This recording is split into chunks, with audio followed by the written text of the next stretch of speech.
ہر دیکھنے والی آنکھ اور سننے والے کان پر دسترس رکھنے والے ہر بنی آدم کو عاصم کا سلام۔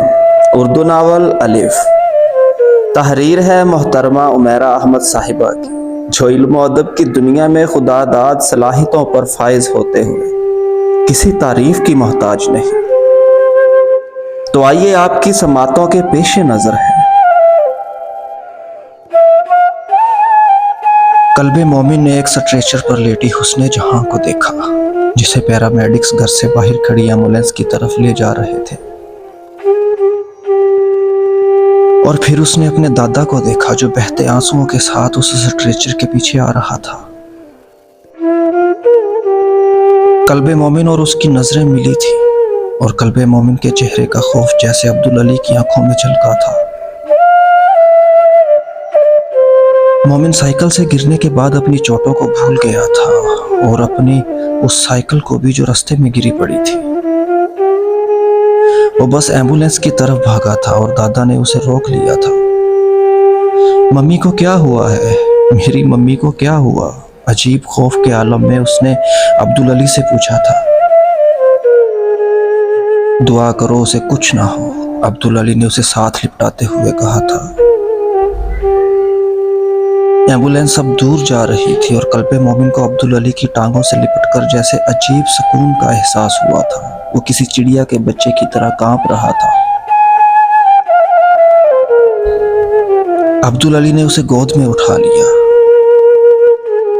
وہاں کھڑے آس پاس کے گھروں میں رہنے والے لوگ اب وہاں سے آہستہ آہستہ جانے لگے تھے۔ دادا کی گود میں چڑھے قلب مومن کو سمجھ نہیں آ رہا تھا ان لوگوں کی آنکھوں میں اس کے لیے ترس کیوں تھا۔ وہ اس عمر میں بھی اس احساس کو پہچان سکتا تھا۔ ممی کے پاس جانا ہے، اسے یکدم ماں کی یاد دوبارہ آئی تھی، اور تبھی اس نے عبدالعلی کی آنکھوں سے مسلسل بہتے ہوئے آنسو بھی دیکھے تھے۔ وہ شاید اس کی ممی کے لیے رو رہے تھے۔ قلب مومن نے خود ہی سوچ لیا تھا، ان آنسوؤں نے قلب مومن کے دل کو جیسے کچھ اور نرم کیا تھا عبدالعلی کے لیے۔ ICU میں حسن جہاں بے ہوش پڑی ہوئی تھی، اور عبدالعلی کے ساتھ قلب مومن بھی اسے شیشے سے دیکھ کر بری طرح بے چین ہوا تھا۔ ممی کو کیا ہوا ہے دادا؟ اس نے عبدالعلی کے ہاتھ کو بے تابی سے ہلایا تھا۔ اپنی آنکھوں کو رگڑتے ہوئے عبدالعلی نے اس سے کہا، وہ بیمار ہو گئی ہیں۔ اسے بتاتے ہوئے ان کی آواز بھر آئی۔ قلب مومن نے اس بار ان آنسوؤں پر غور کیا۔ آپ کیوں رو رہے ہیں؟ اس بار وہ جیسے پوچھے بغیر نہیں رہ سکا۔ مجھ سے ایک گناہ ہو گیا ہے مومن۔ عبدالعلی کا جیسے حوصلہ جواب دے گیا تھا۔ مومن کو ایک دم یاد آیا، اس کی ماں نے بھی تو کسی گناہ کی بات کی تھی، جس کو اس کے باپ نے معاف نہیں کیا تھا، اور اب دادا بھی کسی گناہ کی بات کر رہے تھے۔ ممی نے کہا تھا ان سے بھی کوئی گناہ ہوا تھا۔ اس نے بے اختیار عبدالعلی سے کہا، نہیں، تمہاری ممی نے کوئی گناہ نہیں کیا مومن، یہ میرے گناہ کی سزا ہے۔ وہ بلک بلک کر رونے لگے تھے۔ قلب مومن کو اس لمحے عبدالعلی پر بہت زیادہ ترس آیا۔ اس کا دل چاہا وہ انہیں اپنے ساتھ لگا کر تھپکے جیسے وہ اسے تھپکتے تھے۔ اللہ تعالیٰ کیا ہم سب کو سزا دیتے ہیں؟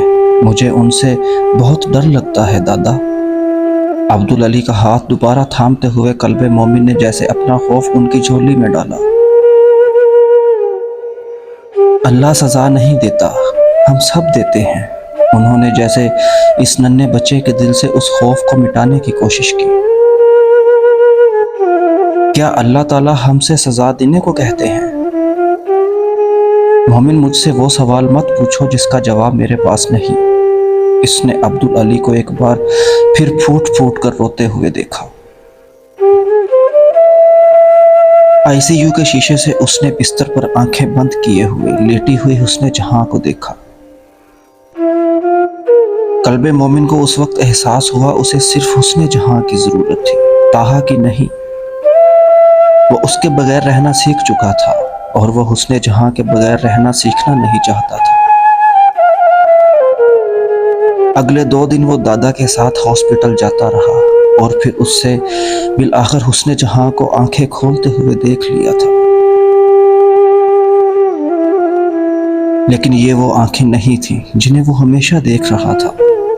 یہ آنکھیں خالی تھیں، ان میں کچھ بھی نہیں تھا۔ اس 8 سال کے بچے نے وہ تبدیلی محسوس کی تھی اور بڑی شدت سے کی تھی۔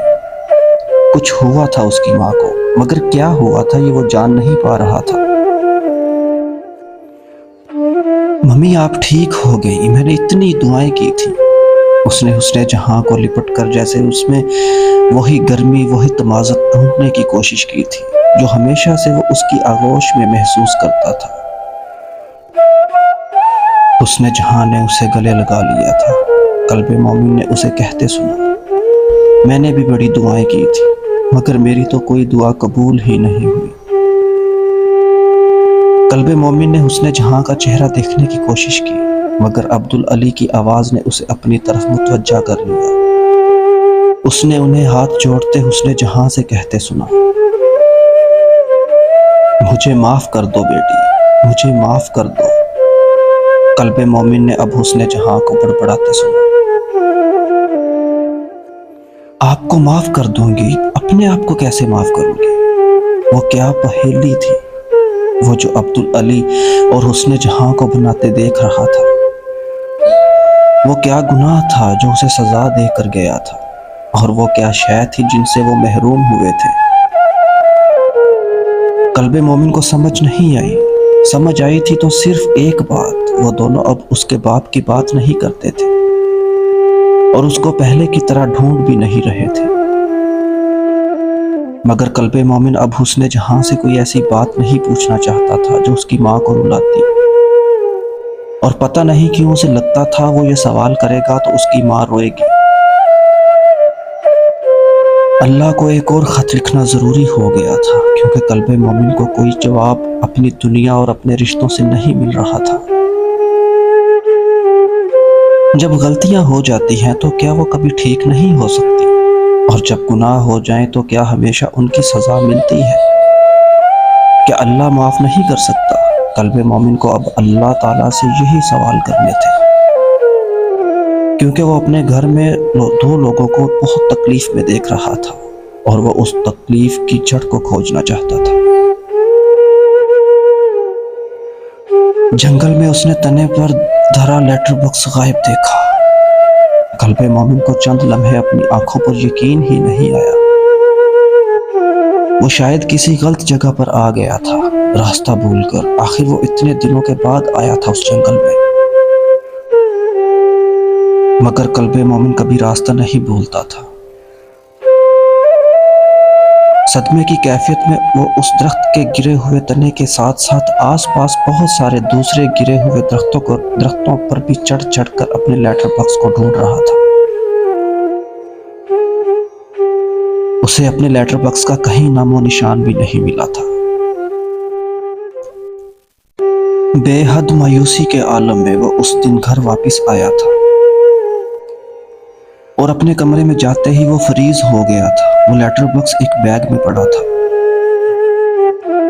بیگ کی کھلی زپ سے آدھا اندر اور آدھا باہر۔ قلب مومن بے یقینی کی کیفیت میں اس لیٹر باکس کو دیکھتا رہا۔ ممی کو کیسے پتا تھا کہ اس نے وہ لیٹر باکس وہاں اس جنگل میں اس درخت پر رکھا تھا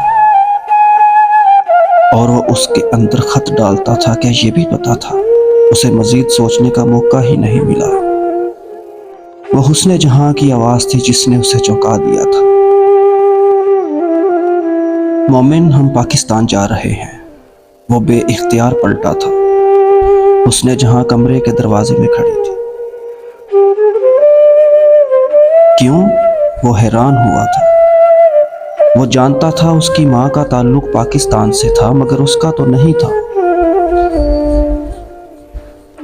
رہنے کے لیے اب ہم یہاں نہیں رہیں گے، پاکستان میں رہیں گے۔ مدھم آواز میں جو اس نے حسن جہاں کی زبان سے سنا تھا اس نے مومن کو ہلا دیا تھا۔ اس کی ماں اسے وہاں سے کیوں کسی اور جگہ لے جانا چاہتی تھی یہ اسے سمجھ میں نہیں آیا تھا۔ وہ اور سوال کرنا چاہتا تھا مگر وہ چلی گئی تھی۔ وہ جب ہاسپٹل سے آئی تھی اس سے بہت کم بات کرتی تھی۔ اگر کسی سے بات کرتی تھی تو وہ دادا تھے، مگر وہ ساری باتیں سرگوشیوں اور آنسوؤں کی زبان میں ہوتی تھی، اور قلب مومن ان دونوں چیزوں سے بیزار ہو گیا تھا، اس پہیلی سے بھی، اس کھیل سے بھی۔ ریلوے اسٹیشن پر انہیں دادا چھوڑنے آئے تھے۔ وہ اس شہر سے دوسرے شہر ریل سے جاتے تھے، پھر وہاں سے ہوائی جہاز پر پاکستان چلے جاتے تھے۔ مومن کو یہ سب یاد تھا کیونکہ اسے اس کے دادا نے بتایا تھا۔ آپ ہمارے گھر میں رہیں گے؟ اس نے دادا سے پوچھا تھا۔ نہیں مومن، میں واپس چلا جاؤں گا، عبدالعلی نے جواباً اسے بتایا۔ واپس کہاں؟ مومن نے کوریدا۔ جہاں سے میں آیا ہوں، اس نے مدھم آواز میں کہتے سنا۔ وہ ان کے گھر سے ان کا سامان باہر رکھ کر گھر کو تالا لگا رہے تھے۔ مومن نے حسن جہاں کو دیکھا۔ وہ اس گھر کو نہیں دیکھ رہی تھی، بس اس ٹیکسی کی طرف بغیر دیکھے جا رہی تھی جو ان کے گھر کے باہر کھڑی تھی۔ قلب مومن نے اس گھر کو چھوڑتے ہوئے عجیب اداسی محسوس کی۔ اسے رونا بھی آیا مگر دادا نے اسے اپنے سینے میں چھپا لیا تھا۔ اور اب ریلوے اسٹیشن پر دادا کو خدا حافظ کہتے ہوئے قلب مومن کو پھر رونا آیا۔ دادا اب اسے اچھے لگنے لگے تھے۔ دادا آپ ہمارے ساتھ چلیں، اس نے عبدالعلی کا ہاتھ تھامے ان سے کہا۔ ابھی نہیں جا سکتا، پھر کبھی آؤں گا، اس نے دادا کو کہتے سنا۔ آپ بابا کو ڈھونڈ لینا اور ان کے ساتھ آنا۔ ان کے گلے لگتے ہوئے قلب مومن نے ان کے کان میں سرگوشی کی۔ اتنے ہفتوں کے بعد آج پہلی بار اس نے باپ کا ذکر کیا تھا، مگر وہ سمجھدار تھا، اس نے ماں کو اس کی خبر نہیں ہونے دی تھی۔ عبدالعلی نے اس سے کچھ نہیں کہا تھا، بس اس کا سر اور ماتھا چوما تھا۔ قلب مومن نے اپنے ماتھے پر ان کے آنسوؤں کی نمی محسوس کی تو اسے ہاتھ سے چھوا۔ ٹرین چلنے والی تھی۔ حسن جہاں کے سر پر ہاتھ رکھتے ہوئے اس کے دادا نے انہیں رخصت کیا تھا۔ قلب مومن نے ان دونوں کے درمیان کسی اور جملے کا تبادلہ نہیں سنا تھا۔ ماں کی انگلی پکڑے ٹرین کے دروازے تک پہنچتے قلب مومن نے پلٹ کر دیکھا۔ اس کے دادا وہیں کھڑے رو رہے تھے جہاں وہ ان سے الگ ہوئے تھے۔ اس نے گردن موڑ کر اس نے جہاں کو دیکھا، وہ بھی بے آواز رو رہی تھی۔ قلب مومن کا دل دکھا۔ اسے یقین تھا وہ دونوں بابا کے لیے رو رہے تھے۔ اگر بابا مل جاتے تو سب ٹھیک ہو جاتا، مگر وہ انہیں ڈھونڈ نہیں سکے تھے۔ اس نے مایوسی سے سوچا بابا مل جاتے تو کبھی کوئی ایسے نہ روتا۔ اسے پاکستان میں ایک بار پھر کوئی ایسی جگہ ڈھونڈنا تھی جہاں وہ لیٹر باکس رکھتا اور پھر اس میں وہ خط ڈالتا جس میں وہ اللہ سے کیے گئے سوال اور فرمائشیں ہوتی۔